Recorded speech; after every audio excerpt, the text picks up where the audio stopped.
It's the Ringer Gambling Show, sponsored by FanDuel. I'm the prop queen, Ariel here on this Thursday, taking you through the next hour. We're going to go through all things you need to know for the upcoming NFL slate, Thursday night football tonight, division rivalry between the Giants and the Eagles. My great friends, our Bodega Locks crew, leading the way, by the way, in the rankings. It's JJ, John Yastrzemski, Raheem Palmer. We are so pumped to be here. We've got to keep this going, taking the lead Thursday night football to kick things off. Raheem, how you feeling about it? I'm good. I mean, it's a very, very, very interesting game. We got a divisional game between the Philadelphia Eagles and the New York Giants. I've talked a lot of trash about the Eagles, so we're gonna see what happens tonight. As you're wearing a green hat nonetheless, Raheem, but it's okay. We'll let it slide. We've got baseball today too. And finally, the New York Yankees put us out of our misery, JJ, and the season is over. It's a bummer, Ariel, but I feel like we could have the exact same conversation year after year after year, whether it's the first week, the second week, or the third week in October. It's going to be the Yankee bats going quietly into the night. It's going to be a team other than the Yankees winning the World Series trophy, and the Yankees are staring almost a 20-year title drought right in the face, but it's okay. No big deal. Everybody's back. We'll do it again next year. Let's go, Ariel. It's the usual suspects in the Bronx. So, listen, we're moving on. It's a beautiful fall day. There's a lot to get to. I am not going to let Yankee misery ruin the hour I'm spending with you two guys. This is the Ringer Gambling Show presented by FanDuel. And if you're betting on the NFL, FanDuel's the place to do it. You've got everything. Same game parlays, quick bets for when you jump in live, and your way so you can set your own lines. The app's fast, it's easy to use, and best of all, when you win, you get paid out instantly. Download the FanDuel app or go to FanDuel.com/gamblers to get started. Yes, you must be 21 or older and present in select states and 18 or older in D.C., Kentucky, and Wyoming. If you have a gambling problem, call 1-800-GAMBLER or visit rg-help.com. Call 1-888-789-7777 or visit ccpg.org/chat in Connecticut. You can always check out JJ too on his Ringer podcast, New York, New York, breaking all that stuff down, which I'm sure he'll have the back-to-back action with the Giants tonight, taking on those Philadelphia Eagles. Hey, I felt bad for New York fans because they had to go with the Yankees last night. Giants are 7.5-point dogs tonight. But the Eagles fans also have to go with the Eagles tonight in a divisional rivalry. Plus, their Phillies are playing tonight against the Dodgers, trying to stop off elimination. We're going to talk Major League Baseball in just a sec. Thursday night football, you've got the Eagles on the road as 7.5-point favorites. I saw the total also drop from 41.5 to 40.5. So, Mr. New York, New York, I'll start with you. How much of a chance do you give the Giants covering the spread? Now, look, as far as covering the spread and winning the game, I think are two entirely different points of conversation because we do have to acknowledge that the Brian Daboll-led New York Giants have been abominable against the Philadelphia Eagles. The Brian Daboll-led New York Giants have been as bad as can be in the division trying to win these games. Now, that all being said, and this is coming from a guy, Ariel, last week, and Raheem can attest to this. I love the New Orleans Saints. I was banging the table for the New Orleans Saints for the two of us. I hated the spot for the Giants. It had letdown written all over it after the Charger game, after not having neighbors, and it showed in that game against the Saints. I think the Giants, and I can't believe I'm saying this, because when this game is 41-10 Eagles, I'm going to feel like a damn fool for making this point. I kind of think the Giants are going to be frisky in this game. I don't like where the Philadelphia Eagle offense is after what I saw a week ago against the Denver Broncos. It's a short week on the road. Giants have the capabilities on the front seven to go and get after the quarterback.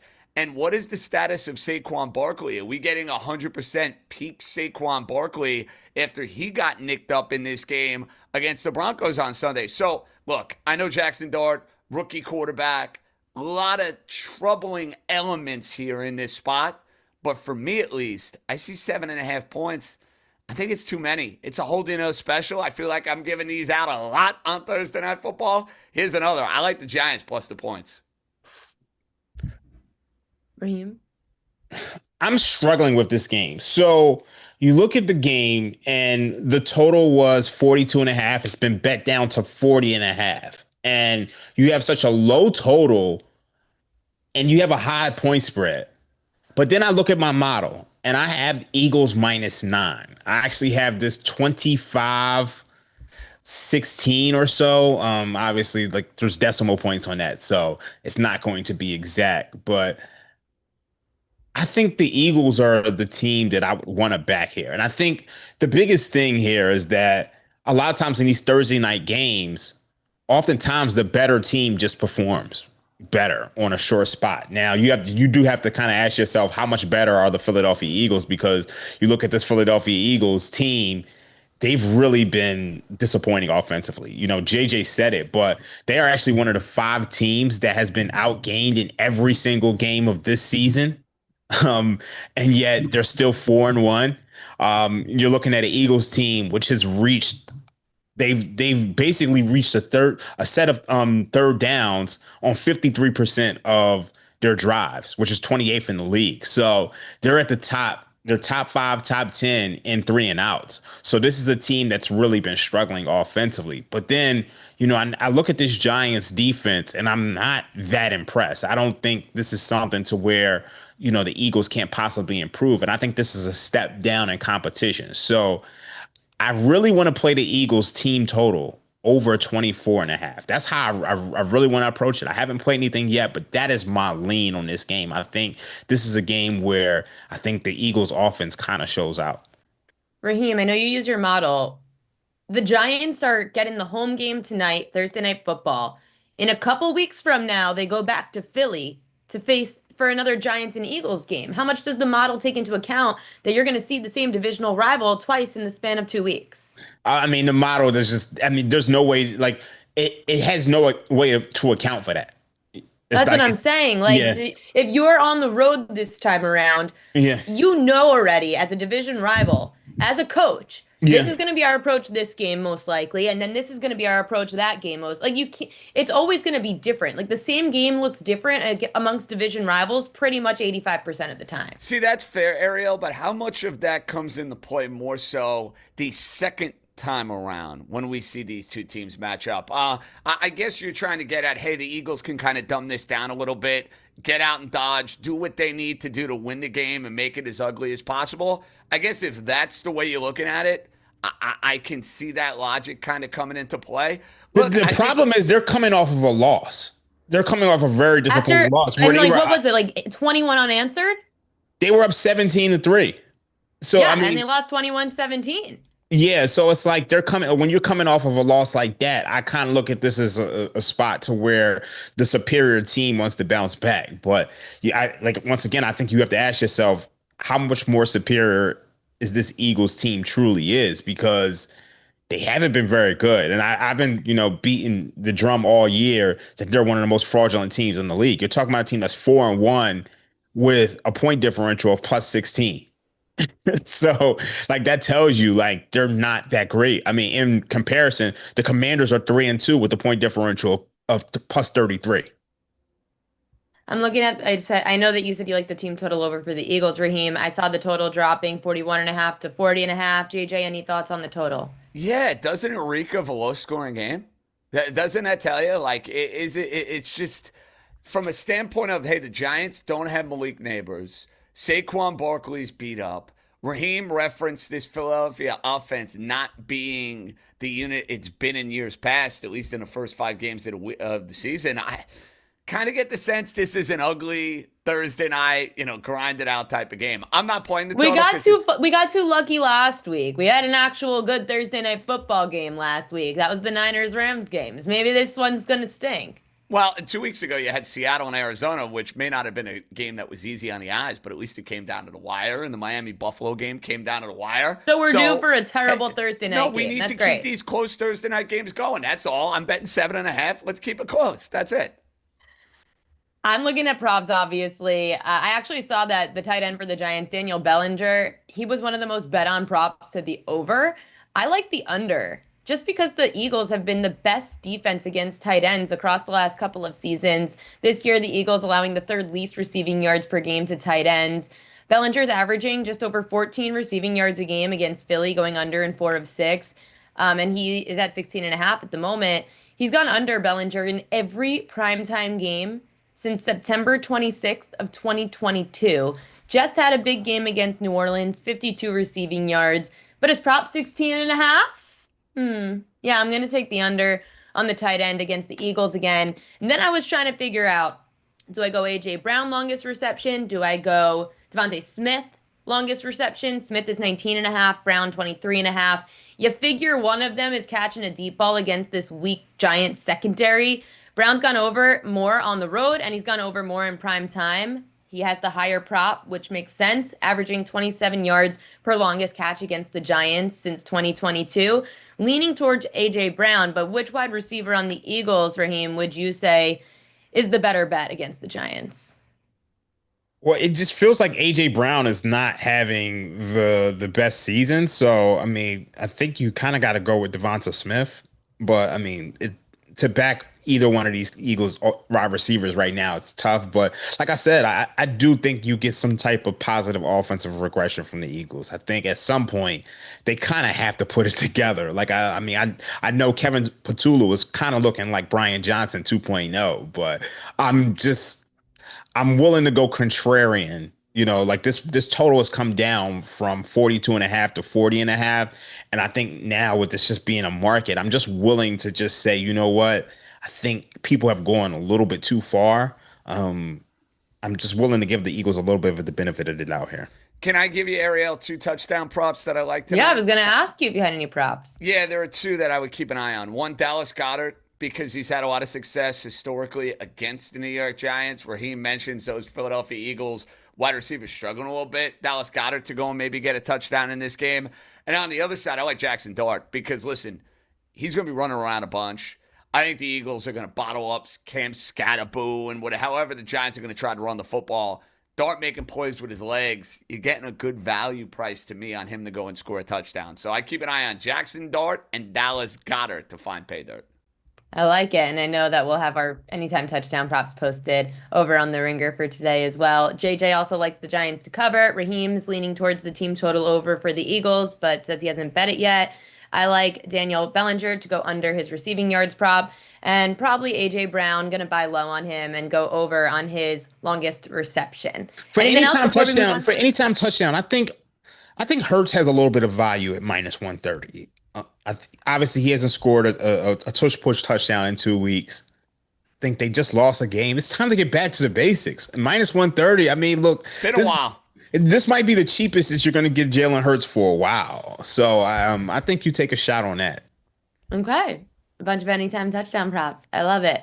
Major League Baseball we do have tonight as well, and then we'll move on to the Sunday slate for the NFL Week 6. We've got games tonight starting at 6 o'clock in Major League Baseball. I'm really excited to see this Phillies and Dodgers game in LA, game 2 in LA, game 4 of the series. Phillies trying to not be eliminated for the second straight night. Dodgers were minus 126 when I saw them. Philly plus 108 on FanDuel. Total 7.5. JJ, minus 126 on the Dodgers is like pretty good value. Like, I'm not going to say the word value, but it's a nice price that you don't see often for the Dodgers. Yeah, which kind of has me scared going into this matchup. Now, Christopher Sanchez has thrown the ball great for the Philadelphia Phillies all year. And let's give the Phillies credit here. They're down 0-2. They're playing game 3 at Dodger Stadium and showed a ton of pride and showed a ton of heart and resilience getting off the mat and smoking LA in game 3. I can't see the Dodgers losing both games at home here. I'm with you on this, Ariel. I like the Dodgers in this spot. Glass now obviously has postseason experience going back to his days with the Tampa Bay Rays. I think the Dodgers getting a look at Sanchez again now for the second time. Advantageous. I know the line seems a little too good to be true because it does. Listen, the Dodgers, who are the But that line is probably because of how well Sanchez has been pitching. It's got to be. It's got to be. And listen, Sanchez as a lefty is somebody that is the lefty pitcher in general, Raheem, has given the Dodger lineup a lot of trouble. But I think the Phillies will do, or the Dodgers will do enough to get him out of the game. They'll get to the Philly bullpen. Tight game, low scoring game. That total tells you all you need to know. I think the Dodgers wrap it up tonight. I'll take the Dodgers. Raheem, I think y'all are crazy. But I think the Phillies have the better pitching right now. Like, they have the better pitcher on the mound in Christopher Sanchez. And you look at Tyler Glass now, he just came back from injury. The Phillies were able to get a look at him as well. Like he pitched in game one. So I think both sides kind of have an advantage in that regard. But I trust Christopher Sanchez a little bit more in this spot. And I think that's why that line is where it is. Now, I do think this opened at Phillies minus 115 or so. So it feels like people are back in the Dodgers. I don't really trust the Phillies. Like I'm gonna be honest with you. Like I've been skeptical about their postseason chances. Raheem hates Philadelphia, clearly. I don't hate Philadelphia. I'm a Phillies fan. I'm a I'm legit. kidding. I'm I'm a kidding. legit Phillies fan. Like during that 2022 run, I I'm bet just them. saying you're not like with the Eagles tonight, the Phillies tonight. I You're am not not an buying Eagles it. fan, but I'm a Phillies fan. I like every Philadelphia team except for the Eagles. He's got his Cowboys. Correct. There I you know. go. But I like yesterday was the first time the top of that lineup showed up. Yeah. And I think if the top of the lineup shows up, they'll win this. Win this game. But I'm just not sure of that, and I'm still not sure of Rob Thompson. Like yesterday, you're watching the game. Aaron Nola is pitching a gym. Immediately, they go to. Because that was the game plan. We can't I- deviate from the game plan ever, can we? But immediately they go to Ranger Suarez and he throws a home run, and it's just like you watching that. You watching the game before to where they take out Luzardo. You're watching the game before where they bunt with a man in scoring position with zero outs. Like it's just very hard for me to trust this Phillies team. I think a lot of the magic has been gone. So I'm staying away from this game. But I do think if I had to bet a side, I would bet Philadelphia. I like the over for everything combined between what you both said. I don't trust these bullpens. I don't like that either, and both of these pitchers have been seen now twice in the last few days. The Dodgers at home are a completely different beast than having to go to the bank, and they still looked good at the bank. But now you're at home for a second day. I said yesterday, all the lines juiced to the under were scaring me on everybody. Even the Dodgers under 4.5 was juiced to the under for their team total. You had to travel east to west, and I know that it's not a devastating thing, but sometimes bats do end up suffering the brunt of that from the travel. Just getting back into the swing of things in your stadium. But now we're in night two. Getting a pitcher for the second time in a series. Same with Glass now. I know it's 7.5s. If you do the history of the record of 7.5, it typically goes under more than over. But you're getting a 7.5 because Sanchez has been so good. This is the Dodgers at home where Sanchez allowed 4 runs to them last month in September in LA. When you've got a Phillies bullpen with an ERA close to 10 in the postseason since the beginning of last year, the Dodgers bullpen where you had to just basically throw Clayton Kershaw to the Wolves yesterday because you don't trust anybody else to come out there in LA. I'll take the over here of 7.5 and not have to pick a side. Fair enough. Fair We got enough. 2 more games, though. But before we get to that game, I got to make a comment. I Yes. think if you like the Dodgers today, it is your duty to play the Dodgers minus 105 to win the National League and plus 185 to win the World Series. I think if you're going to play the Dodgers, you need to be on both of those futures now. Because you won't get a better price. You Correct. won't get a better price. And then also, I'll say that in the same way for the Phillies. The Phillies right now are plus 300 to win the NLDS, to win this series. So if you like the Phillies today, I think you need to put something on Philadelphia at plus 300 to win this series. I think that those are just the ways to approach it. If you just depending on who you like today. We have a game also at 9 p.m. Eastern time where we know Matthew Boyd, the lefty for the Cubs, is going to take the mound. The Brewers, I haven't seen anything yet. It seems like it might be Aaron Ashby coming out for Milwaukee. Freddie Peralta it would just make more sense if Peralta was saved for a game 5 at home. He pitches better at home anyway. You'd rather have in an elimination game Peralta as opposed to throwing him in a game 4, it would be my opinion, but we don't know for sure yet. Just looking at the updated line now that they did say it was going to be, now we know the starter. The Brewers are minus 120 and the Cubs are plus 102. Earlier, I saw Milwaukee minus 116, so it was a 4-cent move in favor of Milwaukee, despite the Cubs announcing that they are, in fact, going to throw Matthew Boyd, a lefty. Raheem, any thoughts on this game at 9 o'clock tonight? I got nothing. Nothing. Okay. JJ, despite not having a pitcher announced yet for Milwaukee? Yeah, I like Milwaukee in the game. Even in game three, they showed you some fight, resilience, and made it a pain in the neck for the Cubs to hold on for dear life there in the eighth and the ninth inning. I don't get the sense this series is going five. I think Milwaukee is just a flat out better team. I love their offensive approach. They're gritty, they're spunky. Matthew Boyd, despite the fact that he's rounding the form a little bit here in his postseason, he did not finish the season strongly.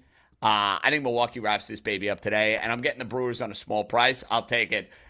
I don't worry, Ariel, about them as far as how they're lining up their pitching because they are kind of one of these teams that's very comfortable and very at ease. If they got to go down the bullpen route, they will go down the bullpen route. I think Milwaukee, who has been a postseason loser for the last couple of years, going to get some revenge on their former manager, Craig Counsell. And mind you, I have the Brewers minus 115 to win the series. Instead of just letting that ride and kind of laying back, I'm going to sprinkle a little bit more on a small price here with Milwaukee. I'll lay the 120. I like Milwaukee too. I liked them yesterday. Yesterday was the first time in 3 tries that the Cubs weren't swept when going down 2-0 in a series. So at least the Cubs have that.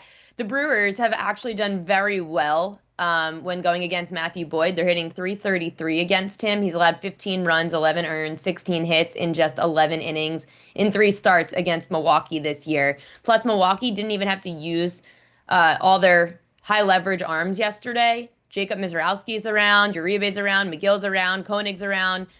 They didn't throw that much. So you're going to have high leverage arms with or without it being Freddie Peralta tonight. I assume it's going to be without Peralta. If it's Ashby, I like the pitching depth that Milwaukee has more than I like the Cubs. I like the bats. They could hit lefties hard.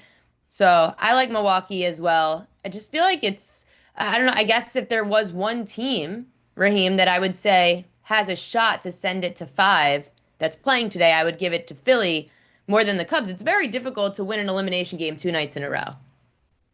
I mean, without a doubt. For me, it's just I can't even handicap this Cubs Brewers game without the pitchers. Correct. I don't. There's just no way I can like that is the biggest variable. And we're missing that. So I'm not even going to attempt to try to handicap it.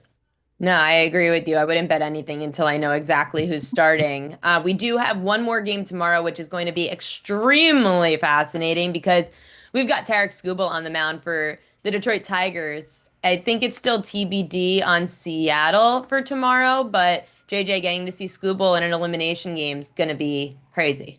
Yeah, everything about this matchup would say, hey, Tarek Skubal's not losing a game 5. You have to go back to Detroit Tigers, except for the fact that if you go back to last year, the Cleveland Guardians were in this exact same scenario, and they got the best of Tarek Skubal, and they were able to go and beat him in an elimination game. I think Seattle's the better team. Now, I had Seattle in game 4. I was sick to my stomach when they flushed the 3-run lead right down the drain.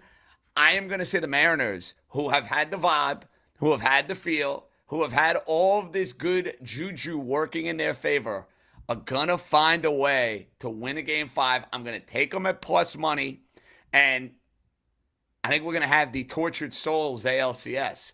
Blue Jays have not been to the World Series since 1993. The Mariners have never been to the World Series. I think that is going to be our matchup coming up on Sunday. I think the Mariners, Ariel, despite the fact that they're going up against Big Bad Skubal, will find a way to win at home. Give me the Mariners plus that money. I hope so. People said when the Yankees lost, who's your team now? My team's Seattle. I would love to see a team that does everything right, getting the right pitching, getting the right bats. They just had to come together at the right time, and it looks like they're starting to click. I'm a big Seattle Mariner backer. I would love to see it, and obviously because screw the Blue Jays. Screw the Blue Jays. I'm over them. We've got to go talk some more Sunday football because we've got week 6 coming up. Let's take a break first for our podcast audience.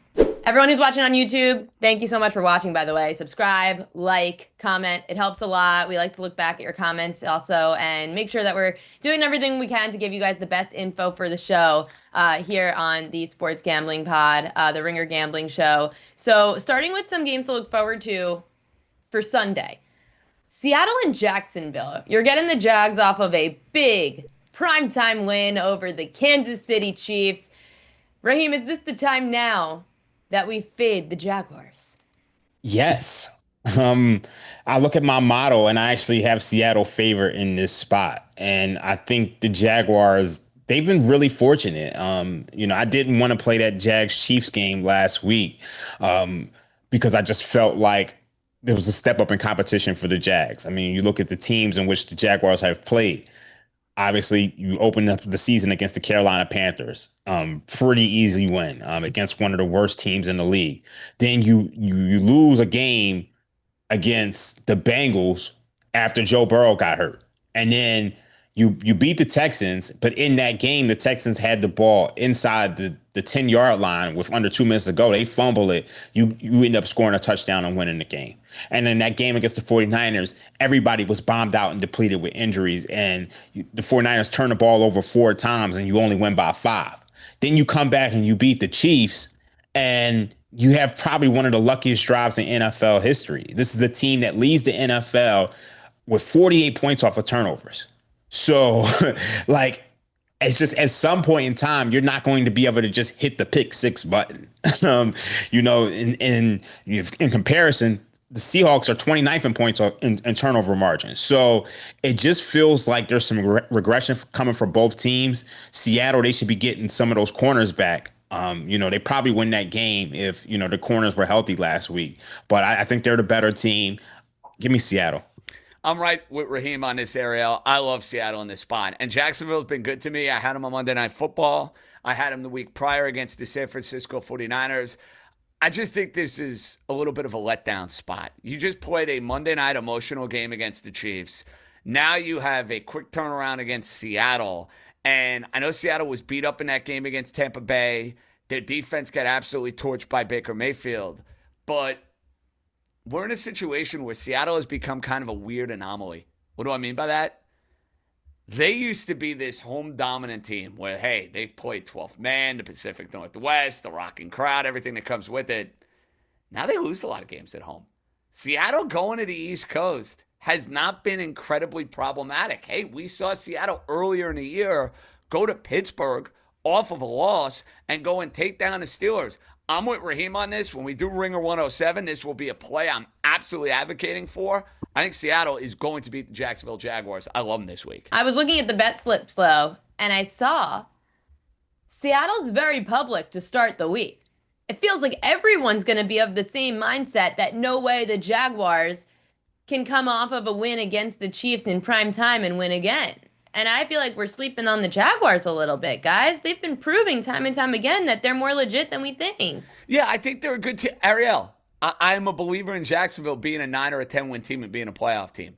I just don't. After beating the Niners on the road, after beating the Chiefs,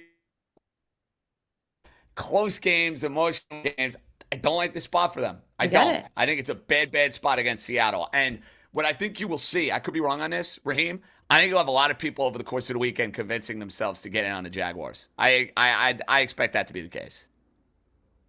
When it comes to the Jaguars, I mean, like I said it before, they lead the NFL in takeaways with 14. They also lead the NFL in turnover differential at +8.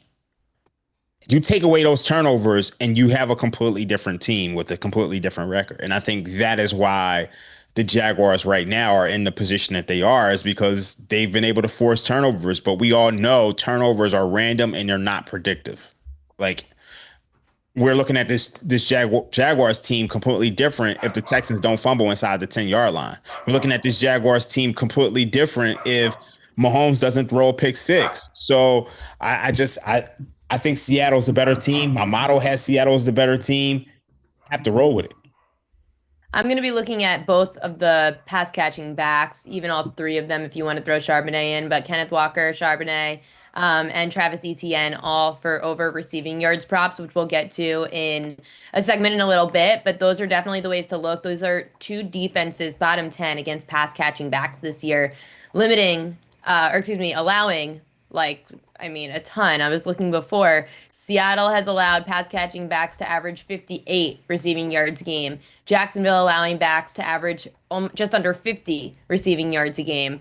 definitely worth giving a look to both of those. I'm sure I'll end up being on Travis Etienne going into the weekend over his receiving yards. A team that has so many injuries that continues to somehow find a way. The San Francisco 49ers. And now they're getting 3 in Tampa against the Buccaneers. This line moved in favor of the Bucs already on FanDuel, -2.5 to -3. You're getting the key number. 46.5 total, went up to 47.5 this week. JJ, Bucs 49ers. Like, is the luck running out? This is a fantastic game. I can't wait to watch this one on Sunday.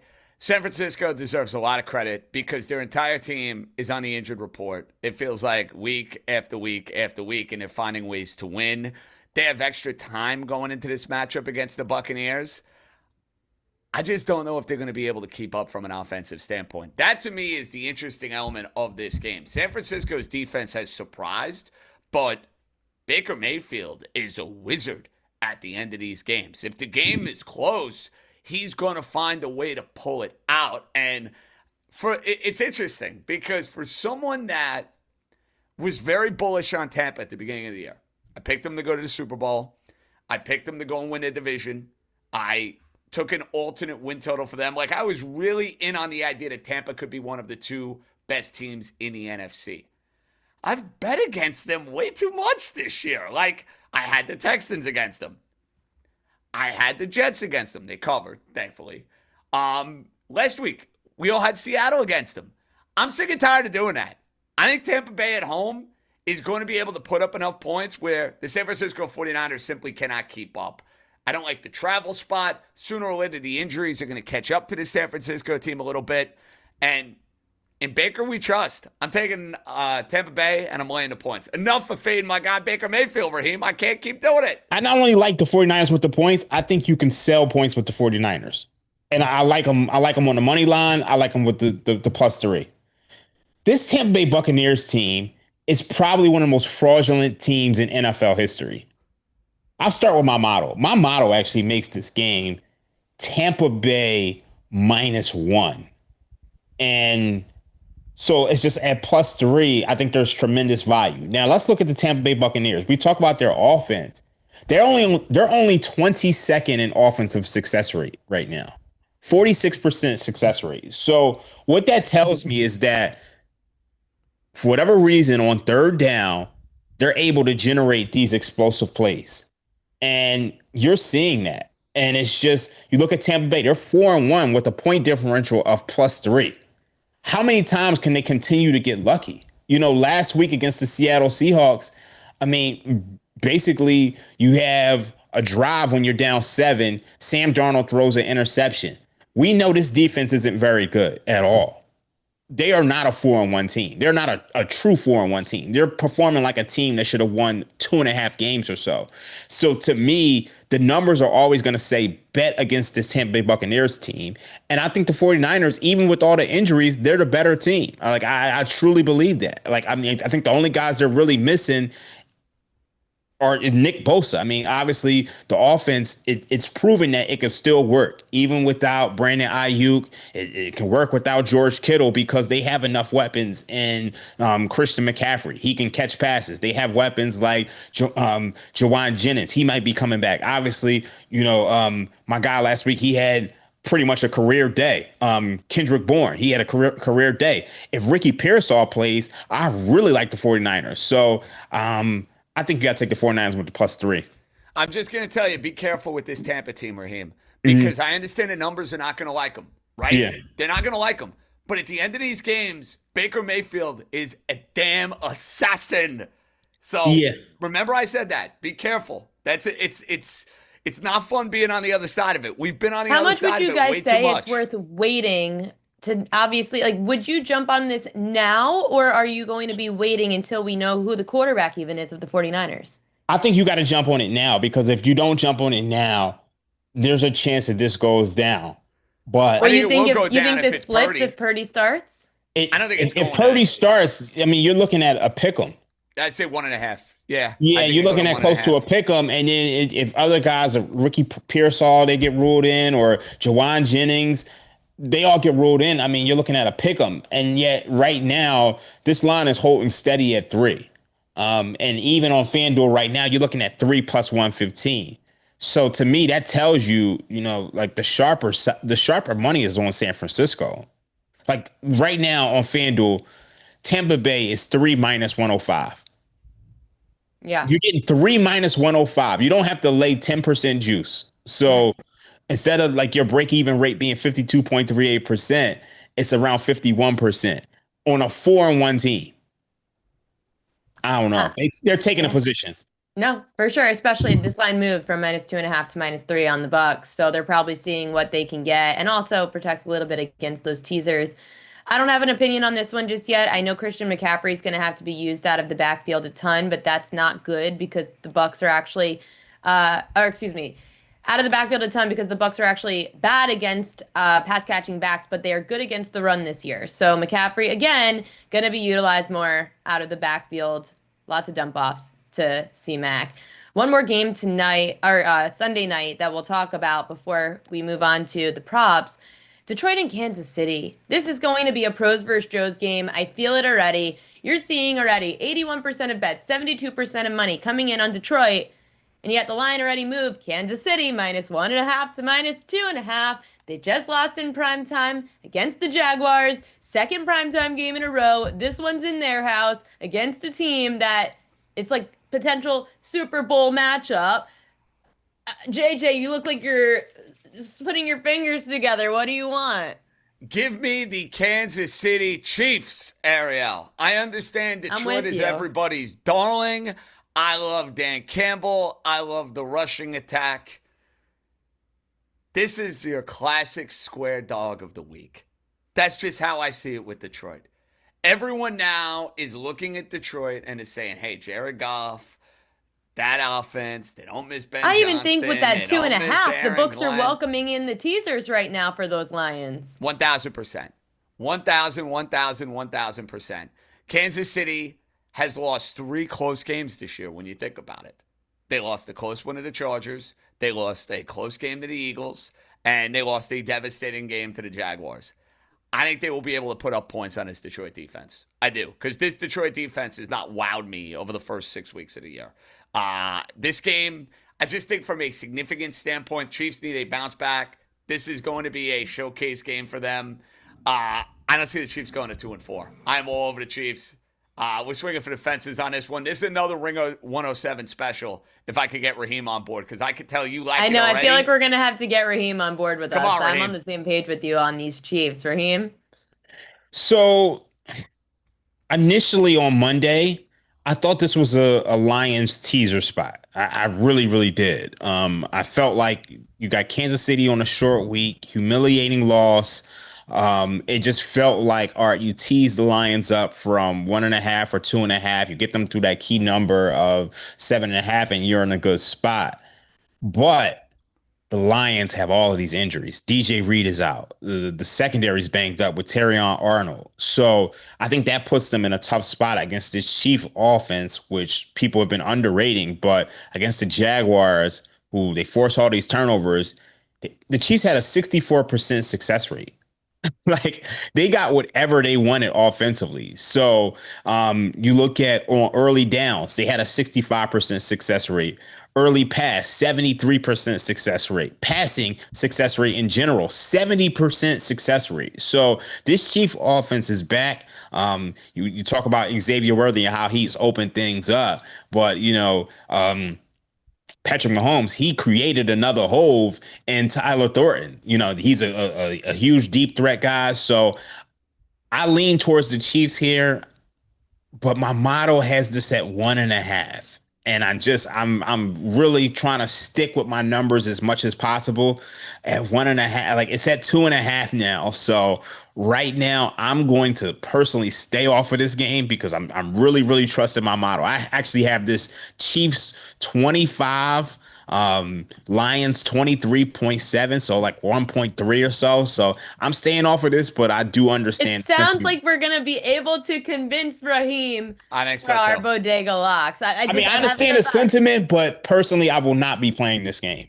Fair enough. Understood. I really like the Chiefs. The one thing the Lions have been really good at is against the run. We all know that doesn't matter facing the Chiefs because the Chiefs are going to dump the ball off. They're going to have all those short passes. They don't run the football. I looked at both rush attempt props for Pacheco and who is it Hunt, right? Both of them in Yeah, the backfield. Kareem And Hunt. their rush attempt props are 8.5 and 9.5, which is ridiculous. Like so low for both of them. The Chiefs, they have allowed the fourth least rush attempts per game, the fourth least receiving yards per game to wide receivers, the fifth least receptions per game, and receiving yards per game to tight ends. So their defense has been tightening up opposing offenses. I like the Chiefs here. I know we'll talk about it more when we talk about Ringer 107, but we do have Queen's Corner now, which is my segment where I get to ask the guys which of the props that I'm looking at for this upcoming weekend in week 6 that they would buy in on or that they think I'm crazy for. My favorite, which I already mentioned, and I'll go to Raheem first, Travis Etienne over 14.5 receiving yards on the road at Seattle against a team that's been struggling against pass catching backs the last couple of seasons. Do you like it or do you hate it? I don't know. I'm a roll with it just because I'm not that certain. I'm kind of 50-50, so I'm a roll with it. Okay, I think it's going to go up to probably 16.5 by the time we hit Sunday, so I would buy in now.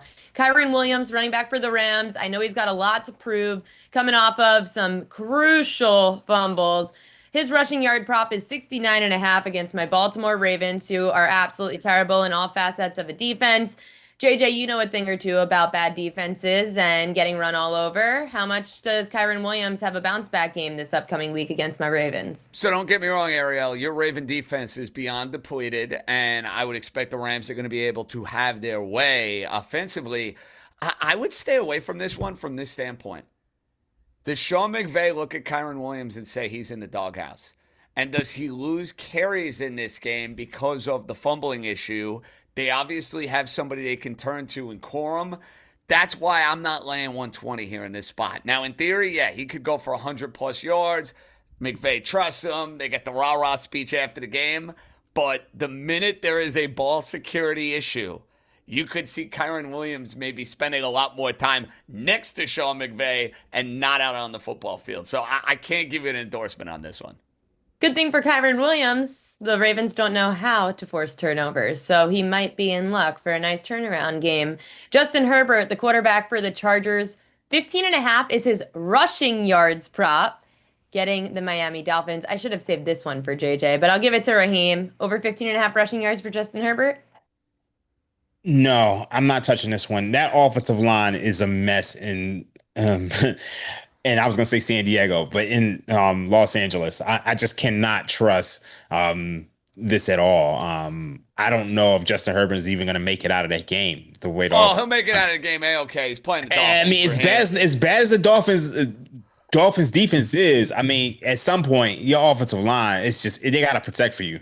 So the reason I like this one, Ariel, is because, hey, if they're having offensive line issues, it means you're going to have a couple of scampers from Justin Herbert. Well, they also have no running backs. Samarian Hampton's hurt. I mean, everyone's hurt in the backfield for the Chargers. Ariel, guess what? Against this Dolphin run defense, we could put you in the backfield, and I think you'd go for 100 yards against the Dolphins. Oh, man. I knew he was going to say that. Just saying. JJ, So is I there like this anything one. about the Dolphins you like these days? Darren Waller's been good. Jalen Waddle scores touchdowns. I mean, other than that, no. No, I get to go from the Yankees to the Dolphins. Lucky me. I mean, I do have the Knicks. That'll be fun next week. But Are you long sure about NBA that? season. Are you sure Yes. about that? Yeah, okay. I am. I don't know. Things have a weird way of making you disappointed at Madison Square Garden. But hey, one can dream. Just like Daniel Jones, who never gave up on his dream to be a quarterback, and it's looking like it's paying off. I've got a stat for you, JJ. So all 5 quarterbacks to face the Cardinals this year have gone over their passing yards prop. Does Daniel Jones keep that going at 230.5 this week? Yeah, this is where I'm going to give you an endorsement, Ariel. I like this one a lot. First of all, the Arizona defense has shown some leaks over the last couple of weeks, and Daniel Jones is playing with the most confidence I've ever seen him play with. He's been lights out. He's played fantastic football. I think you're going to see Arizona try to game plan with Jonathan Taylor and try to shut down the Indianapolis rushing attack. It leads for good looks for Warren, for Pittman, the whole crew. I'll say it's going over again. That trend will continue. Let's ride Indiana Jones yet again. 6 straight it could be against those cards for the passing yards props going over. And last but not least, we'll keep it to the division that you guys care about the most, that NFC East. Jaden Daniels, quarterback for the Commanders, his over 1.5 passing touchdowns is plus 114 against the Bears defense that's allowed the second most passing TDs this year, Raheem. Jaden Daniels, it's good value at plus 114. Yeah, I definitely agree with this one. Now, I mean, the Bears are getting some starters back, like Kyler Gordon, but ultimately, I do think the Commanders should be able to get off against this Bears defense. So, I do like this one.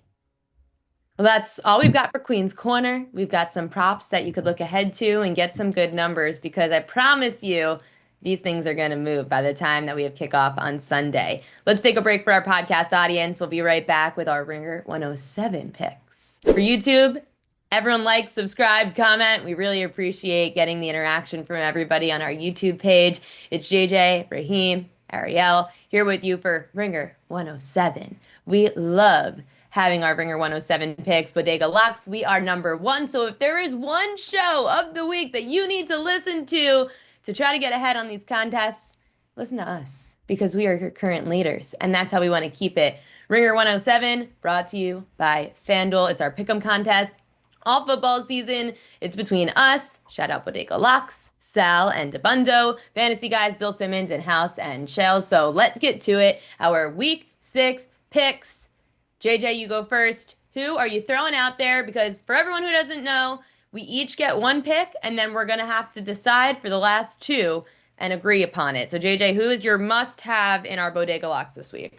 Oh, my goodness. There are a couple I could throw at you, but I gave this one out earlier in the week. We talked about it a few moments ago.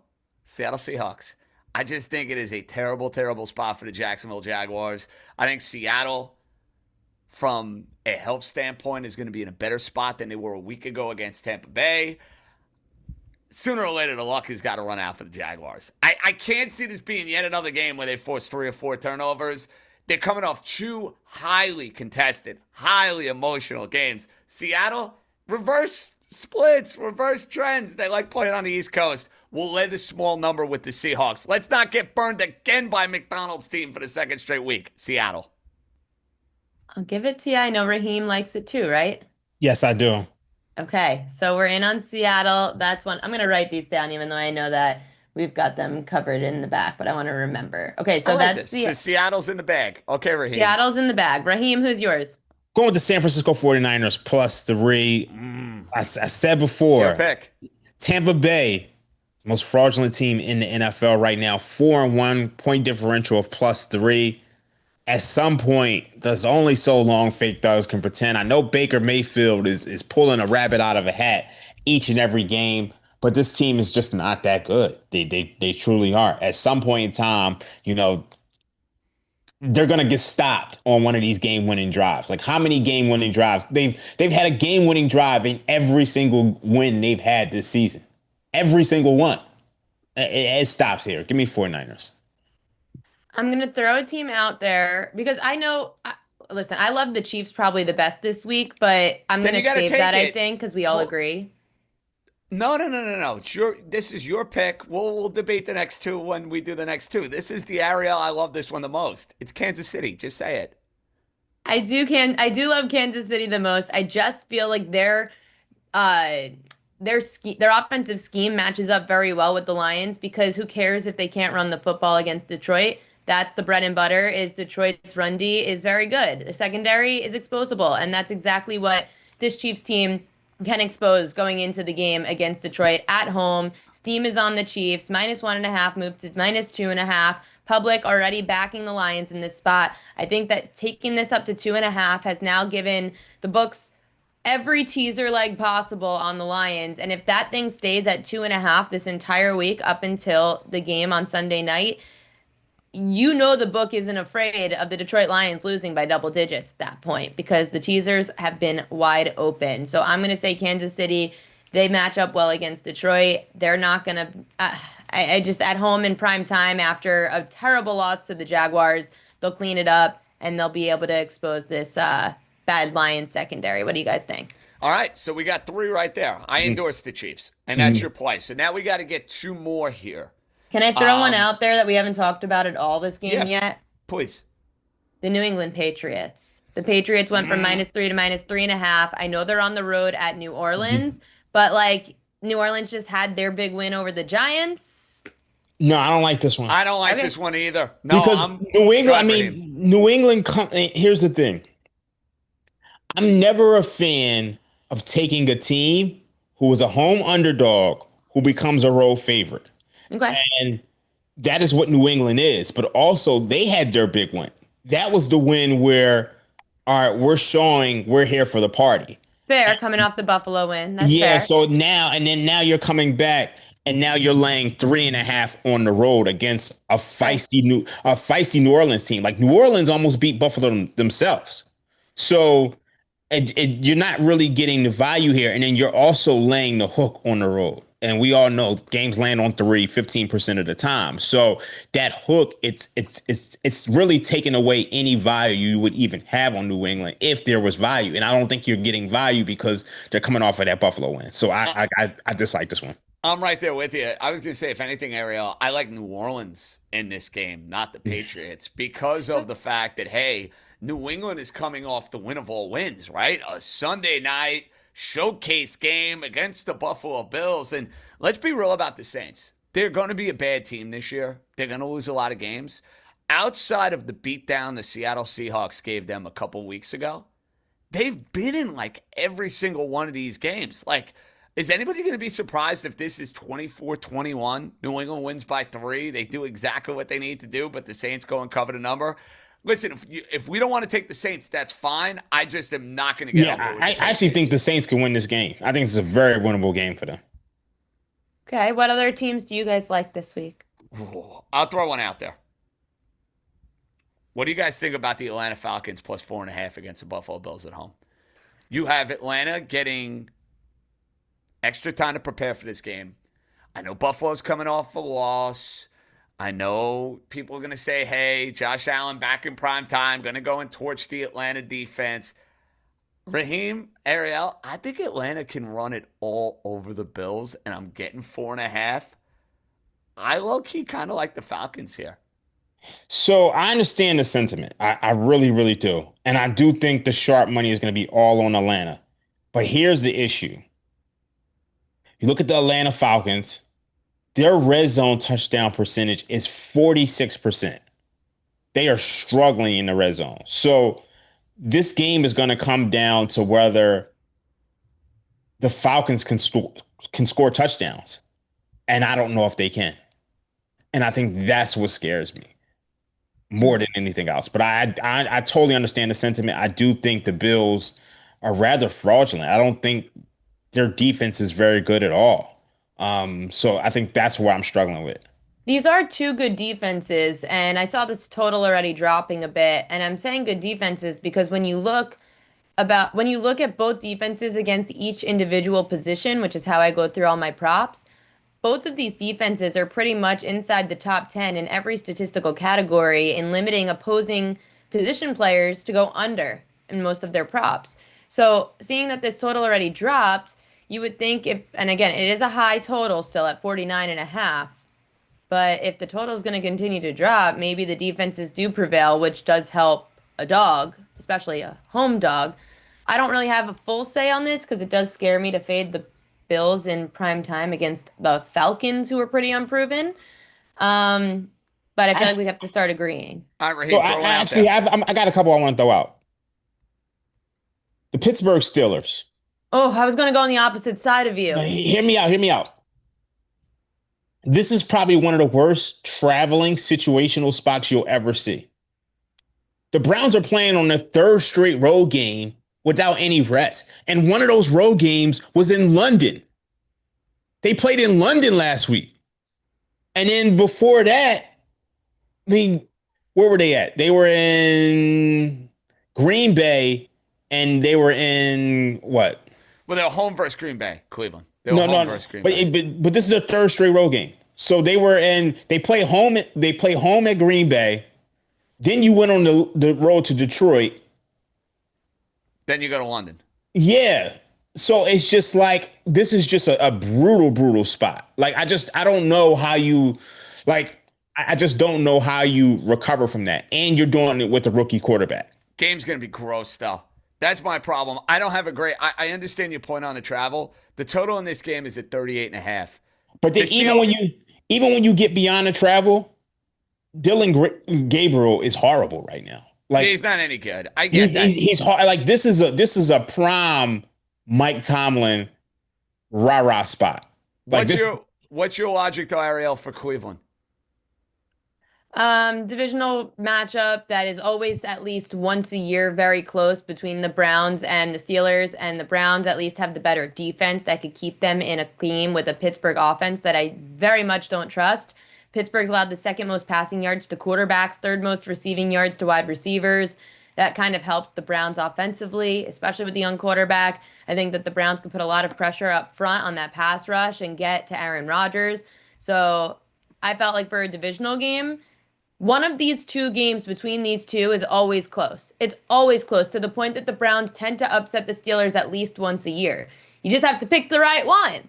it's not this one. All right, so we're staying off this Like, game. It's very like, simple. honestly, There's too much conflict here. Moving on. I'm gonna tell you right now, I can guarantee you it's not this one because if you look at that game against the Vikings last week, honestly, it was 21-17, but the Vikings had two turnovers. And So one of the them, they people had two that are turnovers. watching right now are getting annoyed probably because they want to hear what we do like they're instead not of what we watching. don't We're not like. live. We're not live.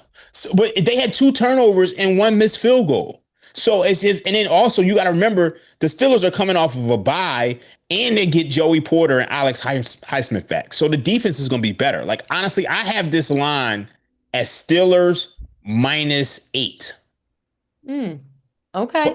We don't need to pick it. It's okay. It's okay. But we do have to start agreeing on two different games. So, All right, so we're out on this game. Okay, let's move on. Let's move on. I got uglier ones. a lot of games are ugly that we haven't discussed. I like Arizona actually with the 7. I can't get there.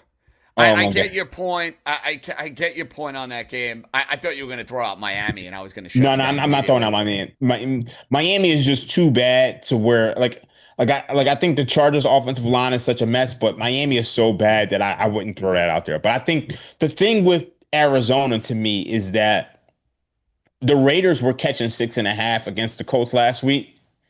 Are you telling me that the Raiders and the Colts are the same team?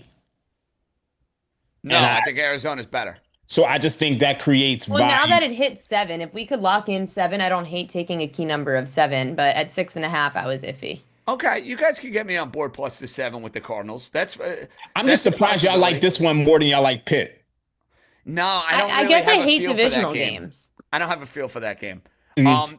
Can I give you a gross one, guys? Yeah, go ahead. What about Raiders laying 4.5 against the Titans? Damn, see, I'm opposite of you on that game. That's a no then. The That's a no. Raiders I also just had the can't line see the move Titans. against them. It went from -6.5 to -4.5 this week. All right, so Like we're I out think on that I think game. the Titans, honestly, I think like the Titans could win that game outright. I think we're at the point now where you see what's happening with Belichick. We might be there with Pete Carroll. And the thing is, the thing that scares me is there's still no Colton Miller on the offensive line. There's still no Brock Bowers. All right, so we got to keep going through these. We're not. How having, about a revenge spot for Chicago up against Washington? I don't love it, but it is a revenge spot. Since I like and I could go either. I like No. Washington in the game. Yo, we are so opposite because I'm like with Washington too. No, so I could be bought either way. I was bringing up the game. I know that it's okay. a primetime game. Oh, I okay. don't have an opinion. I'm bringing up to you guys. This is that revenge spot game between Washington and Chicago, where Chicago lost and everything kind of went cuckoo for the Bears after that loss, where it was that close game. So I think that either way, this game at 4.5, you're laying it with Washington. Jaden Daniels is back. I think he matches up well with the Chicago defense because the Bears' pass D, especially in the red zone, has been trash. But I'm asking, any thoughts on this game for you guys? So this is another one of those spots where you have a team who was they were a road dog last week, so they're home dog. I mean, home favorite this week. But the thing that scares me about this one is that now we're getting the worst of it. This was 3.5 earlier the week. It's 4.5 now. So, and I expect this number to come down because my model kind of has this closer to a pick 'em. I do think the Commanders are the better team, but I think this number is going to come down, and inevitably we're going to get the worst of it. And I think that's what scares me. Yeah, that's fine. I think Washington getting Daniels back, though. New lease on life, big win. I think the Bears now handling a little prosperity. I'm skeptical here. I think Washington is the right side in the game. I think they win by 7 to 10 points. So I'm advocating for the Commanders. The problem I have too is the Bears coming off of a bye too, and it's just like, this was like I don't know if that's necessarily a good thing for them though, Raheem. They had some momentum with back-to-back wins. Yes, but I mean, it also allowed them to get healthy. And like, Ariel said, it's kind of that revenge spot. This was kind of like, to me, a stay away, but you lean Washington. I would lean Washington, and we don't have that many choices right now to where we're all kind of on the same page. Is there anything else? All right, so right now we lean the direction of Arizona. Yeah. We have Seattle, San Fran, Kansas City, and Arizona right now. And I can't get you in Ariel on New Orleans. Are we getting 3.5? Yeah. If you guys like New Orleans, I'll go with New Orleans. I do like New Orleans. Come on, let's go back to the same well. I can get more on New Orleans than I can on Washington. I'm just warning you guys, we have 4 dogs. Okay, that's fine. Well, I mean, we don't have the Jets. So it's like, no, Seattle. Yeah, but we're not doing international anymore. No, I'm making a joke. I'm like, yo, we don't have the Jets, so it's not like we have the worst dog on the board. Seattle's plus 120. No, we have Kansas City. Kansas City's a favorite. I said we have 4 out of the 5 are dogs. So what's our final one then? I'm saying it's New Orleans, Arizona, San Fran, Seattle are your 4 dogs. Kansas City's your 1 favorite. So if you want 4 dogs, all the power to you. Let's get barking. Unless you want to go on lay 14 with the Packers, so 14.5. No, thank you. I didn't think so. I'm trying to think. What game didn't we cover? We didn't cover Broncos. We left out the Ravens and the Rams. Yes, we don't do international games. We don't do international. We didn't cover Cowboys, Panthers, and we didn't cover Ravens, Rams. And no thanks on the Ravens. No thanks. Well, the Rams. That Ravens game is ugly. Oh my God. There are a lot of ugly ones. I like it, guys. Hey, we got there. Cowboys Panthers is also ugly.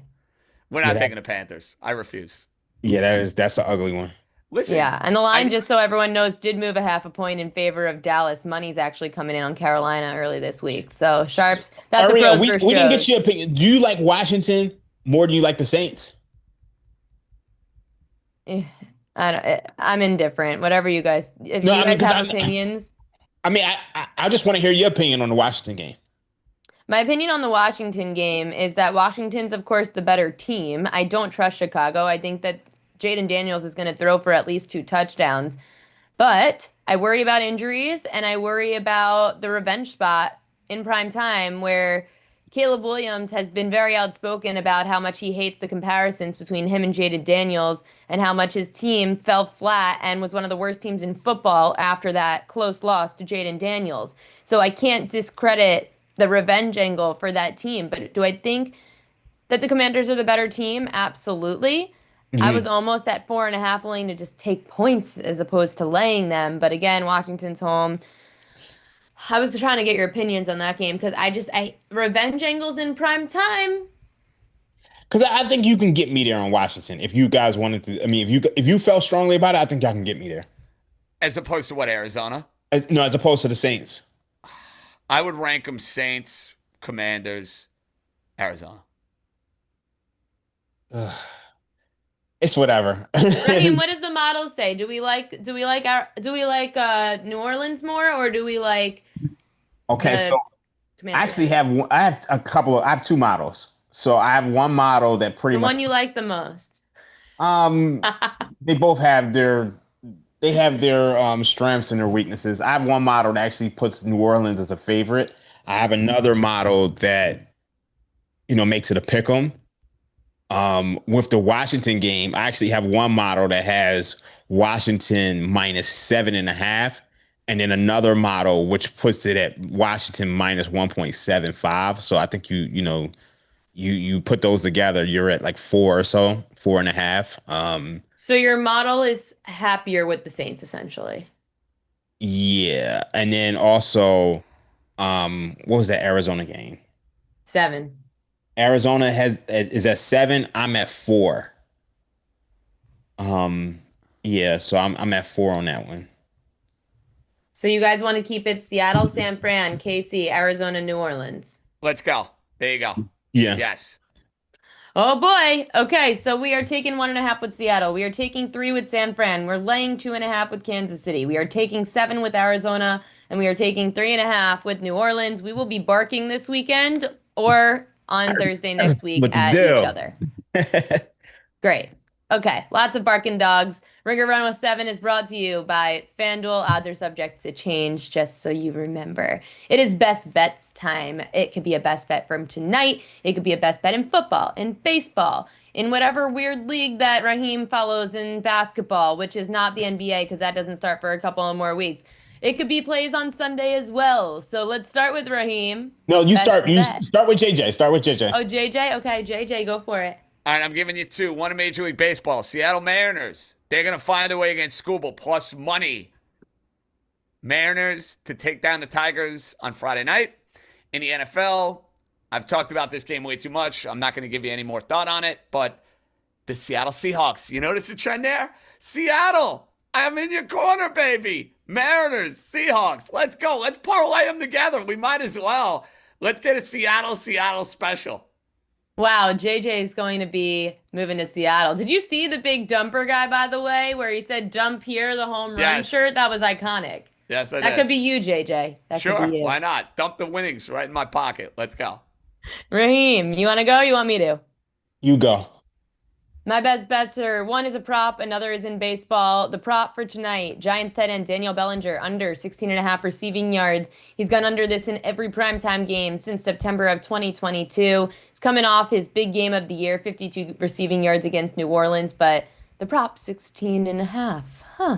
Well, that's because Bellinger's getting the Eagles, who have allowed the third least receiving yards per game to tight ends.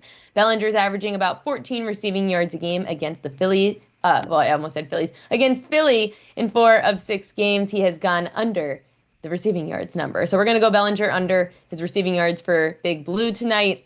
And in Major League Baseball, in the Phillies-Dodgers game, I'm going to take the over at 7.5. You're seeing the same 2 pitchers now for the second time in a series who pitched well the first time around. Same thing doesn't usually happen twice in a row. I know Sanchez has been pitching fantastic for the Phillies, but he did allow 4 runs in LA last month to these Dodgers, who are one of the most prolific offenses when they're at Chavez Ravine, and they do get 2 pitchers early, which is why they average the most runs per game at home in the first inning.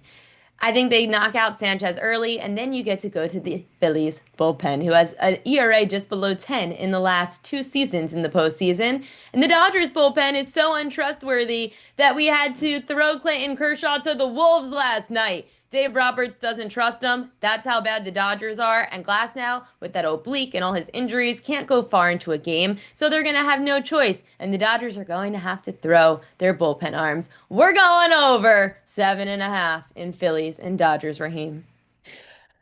I was gonna go with some NBA, but the numbers just aren't there. So we're gonna keep it basic and go San Francisco +3 on Sunday. Maybe I'll throw out an NBA win total on Twitter. You got to catch out for that. Love it. And I mean, just so everyone remembers, for a Ringer 107, Bodega Locks, Seattle, San Francisco, Kansas City, Arizona, and New Orleans is our 5 picks. We are the leaders, and we hope to keep it that way. With Raheem Palmer, John Yastrzemski, I'm the prop queen, Ariel Epstein. Thanks for joining us here for another week of the Ringer Gambling Show. The next Ringer Gambling Show is tomorrow on Friday. Cousin Sal, Danny Heifetz, and Anthony DeBundo are going to be here on the show. Good luck to all of your bets tonight and this weekend. We will see you next week.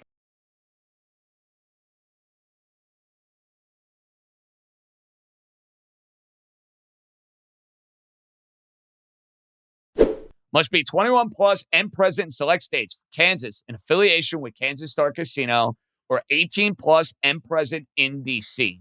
Gambling problem? Call 1-800-GAMBLER. Visit rg-help.com. Call 1-888-789-7777 or Visit ccpg.org/chat in Connecticut or visit mdgamblinghelp.org in Maryland. Hope is here. Visit gamblinghelplinema.org or call 1-800-327-5050 for 24/7 support in Massachusetts, or call 1-877-8-HOPE-NY or text HOPE-NY in New York.